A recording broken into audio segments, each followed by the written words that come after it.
السلام عليكم ورحمة الله تعالى وبركاته. اليوم ان شاء الله غادي نقدم لكم زعلوك، واحد المذاق رائع. كنحتاجو ليه 3 ديال المطيشات متوسطة في الحجم، فلفلة خضراء، فلفلة حمراء، بنجالة تكون كبيرة او 2 صغار، 2 معالق ديال زيت الزيتون، 2 معالق ديال زيت المائدة. كنحتاج معدنوس مقطع رقيق، عندها 3 ديال فصوص الثوم محكوكين، ملح، كمون، تحميرة السودانية او فلفل حار. كنبداو كنقطعوه، كنحيدولو داك الراس البنجال وكنقطعوه رقيق بزاف باش يجينا زعلوك زوين. انا هاد الدنجال والفلفله ومطيشه راني شويتهم على البوطه حتى تشواو مزيان، حيدت لهم القشور ديالهم. فاش تحاولوا تنقيهم ما تغسلوهمش بالماء، غير بيديكم تبقاو تنقيوهم وتحطوا يديكم في الماء حتى تساليو التنقيه ديالهم كاملين. هكا كيجي زعلوك فيه ريحه ديال داك الشوي ديال الخضروات، كيجي زوين. اما ملي كيتغسل ما تيجيش المذاق ديالو زوين بزاف. نفس الطريقه الفلفله غادي نقطعها حتى هي على شكل مربعات صغيورين رقاقين، الأحسن قطعوهم رقاق.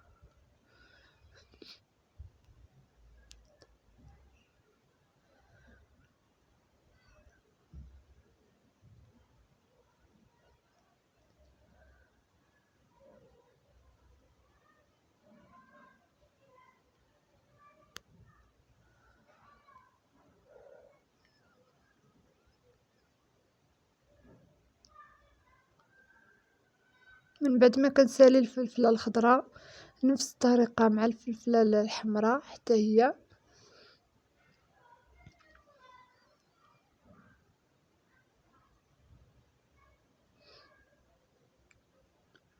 كل ما قطعتو زعلوك ديالكم رقيق راه كيجي زوين. نفس الطريقه مع مطيشه حتى هي راه شويتها وحيدت لها داك القشور دغيا كيتحيد فاش كتشوى، وراه كتجي المذاق زوين بزاف. هاد الزعلوك راه كيتقدم بحال الطبق، بحال المقبلات مع الطبق الرئيسي، كيجي زوين بحال الشكل ديال الشلاضه او اللي بغيتو. فواحد المقلاة كندير فيها جميع الخضروات اللي قطعت، كنزيد عليها زيت الزيتون، زيت المائدة،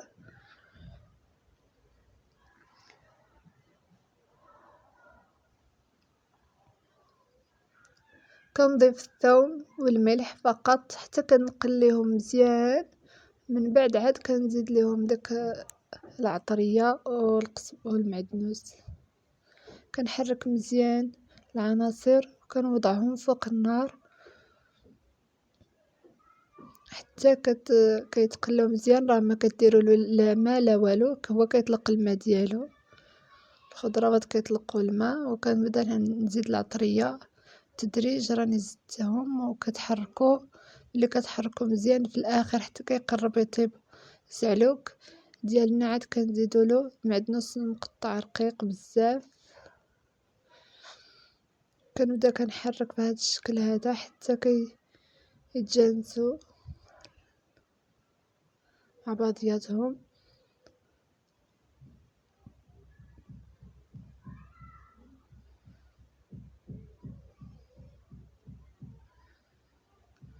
كنبدا كندك بواحد الملعقه خشبيه او اللي عندكم، هذاك اللي كاين معاك عاد حسن معكم مزيان باش يجيكم زوين. كيتشرب كل داك الماء ديالو، كينشف وعاد كنحطوه في الطبق ديال التقديم وكيتقدم. اللي بغيتو تذوقوه به تذوقوه، بغيتو بالحامض مصير تذوقوه به، المعدنوس مقطع رقيق، كيبقى لكم الاختيار. وراه كيجي زوين بزاف مع الطبق الرئيسي هاد الزعلوك هذا. الا جاكم الضياف او بغيتو غير تحطوه هكا مع الماكله راه كيجي زوين بزاف.